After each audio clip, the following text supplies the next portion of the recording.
नमस्कार दोस्तों, हर हर महादेव। उम्मीद है आप सभी मस्त होंगे और अपने अपने काम में व्यस्त होंगे। आप सभी का स्वागत है यहाँ पर, जहाँ आपको हर किताब का सार हिंदी भाषा में मिलेगा। किताबें हमारी सच्ची दोस्त हैं। आशा है कि आप सभी को ये पसंद आएगी। धन्यवाद और सीखना जारी रखें। आज हम रोंडा बर्न की किताब द मैजिक पर एक गहरी नज़र डाल रहे हैं। ये जानकारी हमें मिले एक सार, एक समरी पर आधारित है और ऐसा लगता है कि इसे समझने का मकसद है कृतज्ञता यानी आभार की शक्ति को खोजना। द मैजिक ये उनकी मशहूर द सीक्रेट श्रृंखला की तीसरी कड़ी है जो 2012 में आई थी। तो इस सार के आधार पर हमारा मिशन है इस किताब के मुख्य विचारों को निकालना और ये समझना कि लेखिका के अनुसार आभार व्यक्त करना जीवन में कैसे बदलाव ला सकता है। चलिए इस सोच के धागे खोलते हैं। इस किताब का सबसे बुनियादी केंद्रीय विचार क्या बताया गया है। सार कहता है कि कृतज्ञता एक तरह की चुंबकीय शक्ति है। ये सुनने में काफी आकर्षक लगता है। बिल्कुल।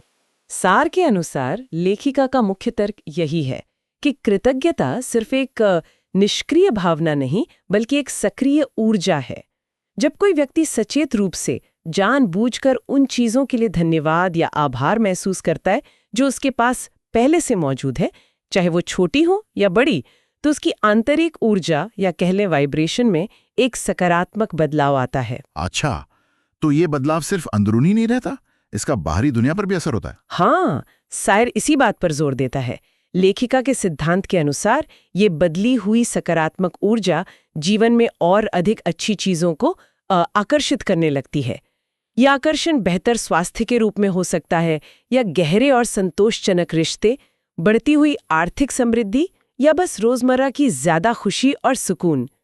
यहाँ दिलचस्प बात यह है कि कृतज्ञता को केवल एक क्षणिक एहसास के रूप में नहीं देखा गया है बल्कि एक सक्रिय दैनिक अभ्यास के रूप में प्रस्तुत किया गया है जिसका स्पष्ट उद्देश्य जीवन में सकारात्मकता को आमंत्रित करना और बढ़ाना है। कृतज्ञता को एक क्रिया बनाना, यही इसका मूल मंत्र लगता है। समझ गया।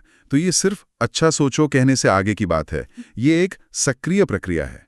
लेकिन फिर सवाल उठता है कि ये किताब इस विचार को असल जिंदगी में लागू कैसे करवाती है।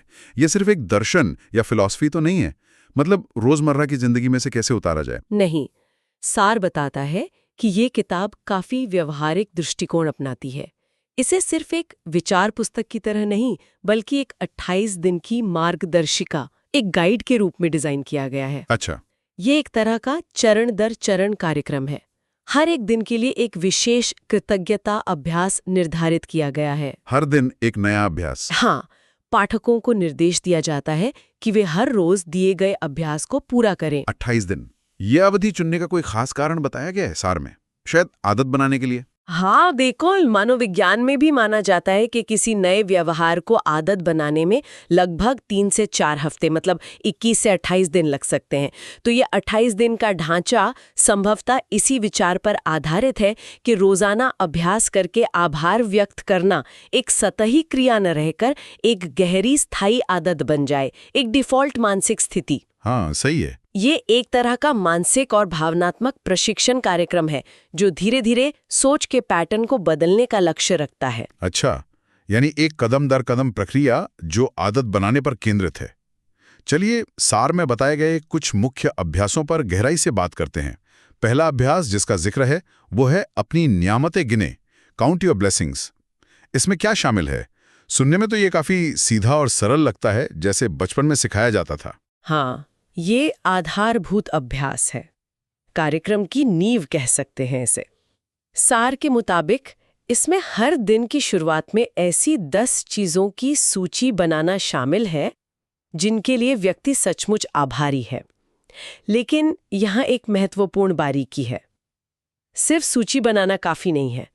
हर नियामत या आशीर्वाद के साथ व्यक्ति को ये भी लिखना होता है कि वो क्यों आभारी है।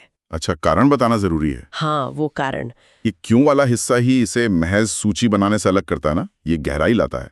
सिर्फ परिवार के लिए धन्यवाद कहना और ये महसूस करना कि मैं अपने भाई के लिए आभारी हूं क्योंकि जब मैं मुश्किल में था तो उसने बिना पूछे मेरी मदद की थी, इन दोनों में बड़ा फर्क है। बिल्कुल सही कहा। ये क्यों वाला तत्व ही कृतज्ञता को सतही होने से बचाता है। ये उसे ज्यादा सचेत, विशिष्ट और भावनात्मक रूप से शक्तिशाली बनाता है। जब आप कारण पर ध्यान केंद्रित करते हैं तो आप उस भावना को वास्तव में महसूस करते हैं, सिर्फ एक रस्म अदायगी नहीं करते। यह अभ्यास दिन की शुरुआत एक सकारात्मक और प्रशंसात्मक मानसिक स्थिति के साथ करने में मदद करता है, जो बाकी दिन के लिए टोन सेट कर सकता है। ये समझ आता है, दिन की शुरुआत ही सकारात्मकता से हो। अब सार में एक और अनोखे अभ्यास का जिक्र है, जादुई पत्थर, द मैजिक रॉक। ये सुनने में वाकई अनोखा और थोड़ा रहस्यमयी लगता है। क्या इसमें सच में कोई जादू है या ये भी एक मनोवैज्ञानिक तकनीक है? हाँ, सार इसे जादुई कहता है, लेकिन इसका जादू पत्थर में नहीं बल्कि उस प्रक्रिया में छुपा है जो उससे जुड़ी है। इसका विचार बहुत सरल लेकिन मनोवैज्ञानिक रूप से काफी प्रभावी लगता है। सलाह दी जाती है कि व्यक्ति अपने बिस्तर के पास रखने के लिए एक छोटा चिकना पत्थर चुने, कोई भी साधारण पत्थर जो हाथ में पकड़ने में अच्छा लगे। ठीक है, एक साधारण पत्थर। फिर उसका क्या करना है? हर रात सोने से ठीक पहले उस पत्थर को हाथ में पकड़ना है। फिर पूरे दिन को याद करते हुए उस एक सबसे अच्छी घटना या अनुभव के बारे में सोचना है जो उस दिन हुआ हो, चाहे वो कितना भी छोटा क्यों ना हो। और फिर उस एक चीज के लिए दिल से पूरी ईमानदारी से आभार महसूस करना है और धन्यवाद कहना, चाहे मन में कहें या जोर से। मतलब दिन चाहे जैसा भी गुजरा हो, कितना भी तनावपूर्ण या निराशाजनक क्यों ना रहा हो, सोने से पहले जबरदस्ती एक अच्छी बात ढूंढकर उस पर ध्यान देना, ये सोच बदलने का एक शक्तिशाली तरीका हो सकता है। ये एक तरह का मानसिक रीसेट है सोने से पहले। एकदम सही। ये अभ्यास दिन के अंत में अनिवार्य रूप से सकारात्मक पलों पर ध्यान केंद्रित करने में मदद करता है। अक्सर हम दिन भर की परेशानियों या अधूरी चीज़ों के बारे में सोचते हुए सो जाते हैं। ये अभ्यास उस पैटर्न को तोड़ता है और मन को शांति और कृतज्ञता की स्थिति में लाने का प्रयास करता है। और पत्थर एक भौतिक अनुस्मारक, एक फिजिकल रिमाइंडर का काम करता है ताकि ये अभ्यास भूले नहीं। इसकी साधारणता ही इसकी ताकत है। ये याद दिलाता है कि जादू या सकारात्मकता बाहरी चीजों में नहीं, हमारे अपने नजरिए और ध्यान केंद्रित करने की क्षमता में है। ये वाकई दिलचस्प तकनीक है। रोजमर्रा की भागदौड़ के बाद सकारात्मकता पर ध्यान केंद्रित करने का एक ठोस तरीका। सार ये भी बताता है कि पैसे, स्वास्थ्य और रिश्तों जैसे जीवन के महत्वपूर्ण क्षेत्रों के लिए भी विशिष्ट अभ्यास हैं। हाँ, आजकल इन क्षेत्रों में चुनौतियां बहुत आम हैं, तो ये जानना महत्वपूर्ण है कि किताब इनमें कृतज्ञता को कैसे लागू करती है। हाँ बिल्कुल। सार स्पष्ट करता है कि किताब जीवन के इन महत्वपूर्ण और अक्सर चिंताजनक क्षेत्रों को सीधे संबोधित करती है। उदाहरण के लिए पैसे के लिए कृतज्ञता अभ्यास ये सिखाता है कि व्यक्ति अपनी मौजूदा वित्तीय स्थिति के लिए आभारी रहे, चाहे वो कितनी भी सीमित क्यों न लगे। मतलब कम हो तब भी। हाँ, इसमें शायद अपने बिलों को धन्यवाद देना या जो पैसा मिला है उसके लिए आभार व्यक्त करना शामिल हो सकता है। यानी यहाँ भी सिद्धांत वही है, कमी पर नहीं, जो है उस पर ध्यान केंद्रित करना। डर या चिंता की बजाय प्रचुरता की भावना पैदा करने की कोशिश। प्राप्त नहीं है वाली सोच पर ध्यान केंद्रित करने के बजाय जो है उसके लिए आभारी होने से मानसिकता में बदलाव आता है, अभाव से प्रचुरता की ओर। और ये बदली हुई मानसिकता लेखिका के अनुसार और अधिक समृद्धि को आकर्षित करने में मदद करती है। इसी तरह स्वास्थ्य के लिए अभ्यास में अपने शरीर की देखभाल और उसके अद्भुत कामकाज के लिए आभार व्यक्त करने पर जोर है। हर अंग, हर इंद्रिय, हर कार्य प्रणाली जो हमें जीवित और क्रियाशील रखती है, उन चीजों के लिए भी जिन्हें हम अक्सर फॉर ग्रांटेड ले लेते हैं। बिल्कुल, उनके लिए बारीकी से आभार व्यक्त करना। और रिश्तों के बारे में? रिश्तों के अभ्यास में अपने जीवन में मौजूद लोगों, अतीत और वर्तमान दोनों के लिए आभार व्यक्त करना शामिल है। ये सिर्फ अच्छे रिश्तों के लिए नहीं बल्कि मुश्किल रिश्तों से मिली सीखों के लिए भी हो सकता है। सार बताता है कि दूसरों की सकारात्मक गुणों की सराहना करने और उनके योगदान के लिए धन्यवाद महसूस करने पर ध्यान केंद्रित किया जाता है। अच्छा, ये रिश्तों को बेहतर बनाने या कम से कम उनके प्रति अपना दृष्टिकोण बदलने में मदद कर सकता है। ये सब तो समझ आता है, जो मौजूद है उसके लिए आभारी होना। लेकिन सार में एक और दिलचस्प बात है, भविष्य के लक्ष्यों के लिए पहले से आभार व्यक्त करना। ये कैसे काम करता है? ये थोड़ा अजीब नहीं लगता कि जो चीज़ अभी मिली ही नहीं उसके लिए धन्यवाद कैसे दें? क्या ये एक तरह का ढोंग या आत्मधोखा नहीं है अगर विश्वास सच्चा ना हो? ये एक बहुत ही वैध सवाल है और अक्सर इस तरह के अभ्यासों पर उठाया जाता है। सार इसे जादुई इरादे, मैजिकल इंटेंशंस कहता है। इसमें उन लक्ष्यों या इच्छाओं के लिए पहले से ही कृतज्ञता व्यक्त करना शामिल है जिन्हें व्यक्ति पाना चाहता है, और इस तरह से व्यक्त करना जैसे कि वे पहले ही पूरे हो चुके हों। जैसे कि उदाहरण के लिए अगर कोई अच्छी सेहत चाहता है तो वो लिख सकता है या महसूस कर सकता है, मेरे उत्तम स्वास्थ्य के लिए धन्यवाद। तो ये भविष्य को वर्तमान में महसूस करने जैसा है। हाँ, कुछ हद तक। इसे अगर हम बड़े परिदृश्य से जोड़े, जैसा कि सार इशारा करता है, तो ये आकर्षण के नियम, लॉ ऑफ अट्रैक्शन के सिद्धांत पर आधारित है, जो रोंडा बर्न की द सीक्रेट श्रृंखला का केंद्रीय विषय रहा है। इस सिद्धांत के अनुसार हमारी प्रबल भावनाएं और विचार हमारी वास्तविकता को आकार देते हैं। अच्छा। जब आप किसी इच्छित परिणाम के लिए पहले से ही कृतज्ञता महसूस करते हैं, तो आप ब्रह्मांड को एक स्पष्ट संकेत भेज रहे होते हैं कि आप उस परिणाम के लिए तैयार हैं और उम्मीद करते हैं। और मनोवैज्ञानिक स्तर पर इसका क्या असर होता है?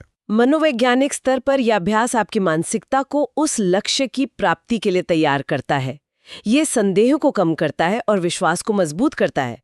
जब आप ऐसा महसूस करते हैं कि आपकी इच्छा पूरी हो चुकी है, तो आप उन अवसरों को देखने और उन कार्यों को करने की अधिक संभावना रखते हैं जो वास्तव में उस इच्छा को पूरा करने में मदद करेंगे। तो ये आपकी ऊर्जा और फोकस को अलाइन करता है। हाँ, बिल्कुल। आपकी ऊर्जा और फोकस को आपकी इच्छा के साथ संरेखित करने का एक तरीका है। ढोंग का सवाल तब उठता है जब भावना सच्ची न हो। इसीलिए किताब शायद भावना को महसूस करने पर जोर देती होगी, ना कि सिर्फ कहने पर। अच्छा, तो यह विश्वास और ऊर्जा को अपनी इच्छाओं के साथ संरेखित करने का एक तरीका है ताकि हम उन लक्ष्यों की ओर बढ़ सके। ठीक है, तो इन सभी अभ्यासों को 28 दिनों तक करने का अंतिम लक्ष्य क्या है? क्या 28 दिन बाद सब कुछ जादुई रूप से बदल जाता है, जैसा कि नाम सुझाता है? सार के अनुसार कार्यक्रम के अंत में अभ्यास आत्मचिंतन मतलब रिफ्लेक्शन और जो कुछ सीखा और अनुभव किया गया है उसे पक्का करने, रीइंफोर्स करने पर केंद्रित होते हैं।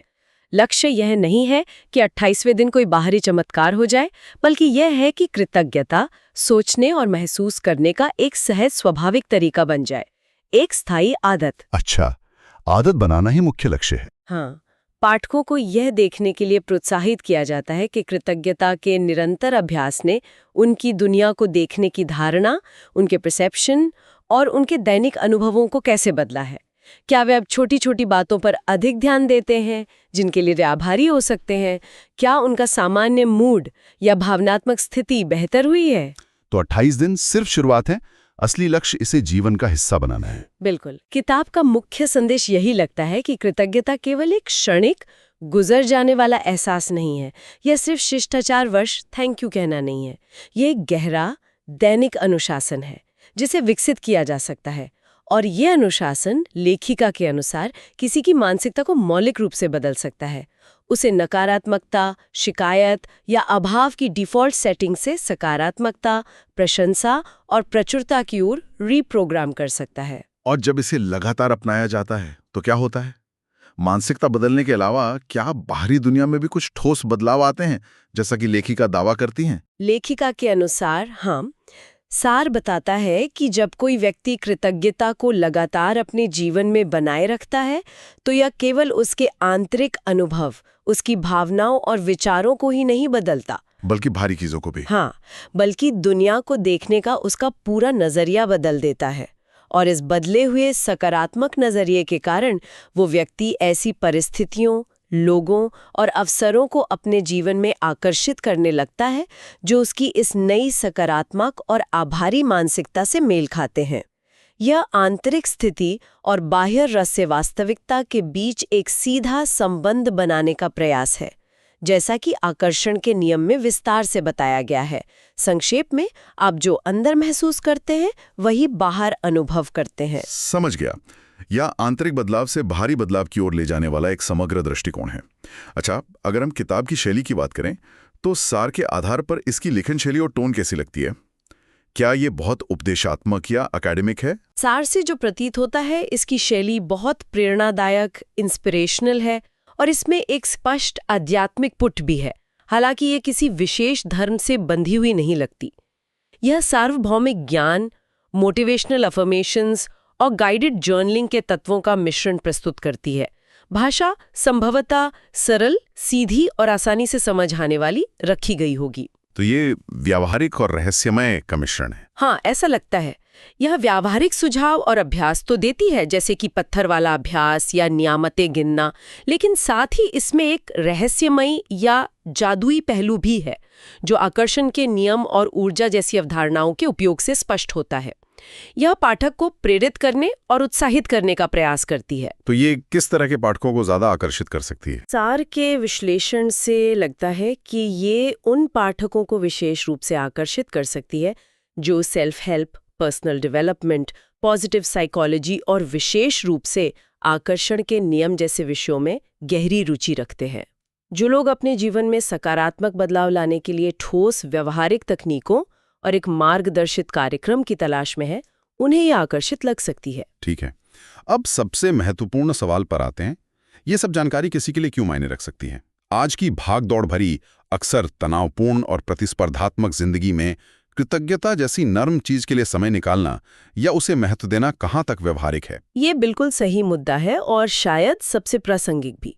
आज की तेज रफ्तार दुनिया में, जहां खबरें अक्सर नकारात्मक होती हैं, सोशल मीडिया पर तुलना का दबाव होता है और भविष्य की चिंताएं हावी रहती हैं, हमारा ध्यान बहुत आसानी से उन चीजों पर चला जाता है जो जीवन में कम है, जो गलत हो रहा है या जो हमें चाहिए पर अभी तक मिला नहीं। हम लगातार और ज्यादा की तलाश में रहते हैं। और ये किताब एक अलग रास्ता सुझाती है। हाँ, ये किताब सार के अनुसार एक वैकल्पिक, लगभग क्रांतिकारी दृष्टिकोण प्रस्तुत करती है। अपनी ऊर्जा और ध्यान को उस पर केंद्रित करना जो पहले से मौजूद है, जिसकी हम सराहना कर सकते हैं, चाहे वो कितना भी छोटा या साधारण क्यों ना लगे। ये मेरे पास क्या नहीं है से हटकर मेरे पास क्या है पर ध्यान केंद्रित करने का एक सचेत प्रयास है। ये वाकई सोचने वाली बात है। भागदौड़ में हम अक्सर भूल जाते हैं कि हमारे पास पहले से कितना कुछ है जिसे हम यूं ही मान लेते हैं। बिल्कुल, और ये एक महत्वपूर्ण सवाल उठाता है जो शायद किताब का केंद्रीय प्रश्न भी है। क्या कृतज्ञता का नियमित, जानबूझकर किया गया अभ्यास वास्तव में किसी के मानसिक कल्याण, भावनात्मक संतुलन और जीवन के प्रति समग्र नजरिए को बेहतर बना सकता है? भले ही कोई आकर्षण के नियम वाले जादुई पहलू से पूरी तरह सहमत न भी हो, क्या सिर्फ अपने आशीर्वाद गिनने या दिन की अच्छी घटना याद करने से कोई फर्क पड़ सकता है? और मनोविज्ञान इस बारे में क्या कहता है? क्या इसका कोई वैज्ञानिक आधार है? दिलचस्प बात यह है कि आधुनिक मनोविज्ञान भी इस विचार का समर्थन करता है। कई शोध अध्ययनों ने दर्शाया है कि कृतज्ञता का अभ्यास करने से खुशी का स्तर बढ़ता है, अवसाद के लक्षण कम होते हैं, तनाव से मुकाबला करने की क्षमता बेहतर होती है। अच्छा। और यहाँ तक कि शारीरिक स्वास्थ्य पर भी सकारात्मक प्रभाव पड़ सकता है। तो किताब का जादुई दावा अपनी जगह है, लेकिन कृतज्ञता के मनोवैज्ञानिक लाभ वैज्ञानिक रूप से भी स्थापित हो रहे हैं। ये परिप्रेक्ष्य में बदलाव लाने का एक तरीका है, वर्तमान क्षण में मौजूद अच्छाई को पहचानने और उसकी सराहना करने का अभ्यास। तो चलिए इस चर्चा को समेटते हैं। सार से हमने जो समझा है उसे संक्षेप में कैसे कहेंगे? संक्षेप में, रोंडा बर्न की द मैजिक, जैसा कि उपलब्ध सार में वर्णित है, कृतज्ञता को केवल एक अच्छी भावना के रूप में नहीं, बल्कि एक शक्तिशाली, सक्रिय उपकरण के रूप में प्रस्तुत करती है। ये मानती है कि कृतज्ञता एक ऐसी शक्ति है जिसका उपयोग जीवन को सकारात्मक रूप से बदलने के लिए किया जा सकता है। इसे सिर्फ महसूस करने के बजाय एक दैनिक अभ्यास बनाने के लिए ये 28 दिन का एक संरचित कदम दर कदम कार्यक्रम प्रदान करती है। इसका अंतिम उद्देश्य जीवन में सकारात्मक बदलाव लाना है, चाहे वो आंतरिक मानसिक शांति और खुशी के रूप में हो या रेखिका के अनुसार बाहरी परिस्थितियों में सुधार के रूप में। बिल्कुल, और मुख्य टेकअवे या सार का सार ये है कि कृतज्ञता सिर्फ औपचारिक रूप से धन्यवाद कह देने से कहीं ज्यादा गहरी चीज है। ये एक सचेत विकल्प है, एक दृष्टिकोण है और एक भावना है जिसे रोजमर्रा की जिंदगी में सक्रिय रूप से विकसित और एकीकृत किया जा सकता है। किताब का तर्क है कि इस सचेत विकल्प को लगातार अपनाने से न केवल हमारी मानसिकता बदलती है, बल्कि हमारे अनुभव और जीवन में आने वाले अवसर भी सकारात्मक रूप से प्रभावित होते हैं। तो आज की इस बातचीत से एक विचार साथ ले जाने के लिए ये हो सकता है, अगर कोई व्यक्ति हर दिन केवल एक छोटी सी चीज पर ध्यान केंद्रित करे जिसके लिए वो वास्तव में ईमानदारी से आभारी है और उस भावना को कुछ क्षणों के लिए महसूस करे, तो क्या ये धीरे धीरे समय के साथ उसके आसपास की दुनिया को देखने के तरीके को बदल सकता है? भले ही कोई बड़े जादुई नतीजों की उम्मीद न कर रहा हो, क्या सिर्फ दृष्टिकोण में ये छोटा सा नियमित बदलाव ही अपने आप में एक सार्थक बदलाव ला सकता है? इस विषय पर इस गहन विचार विमर्श के लिए धन्यवाद।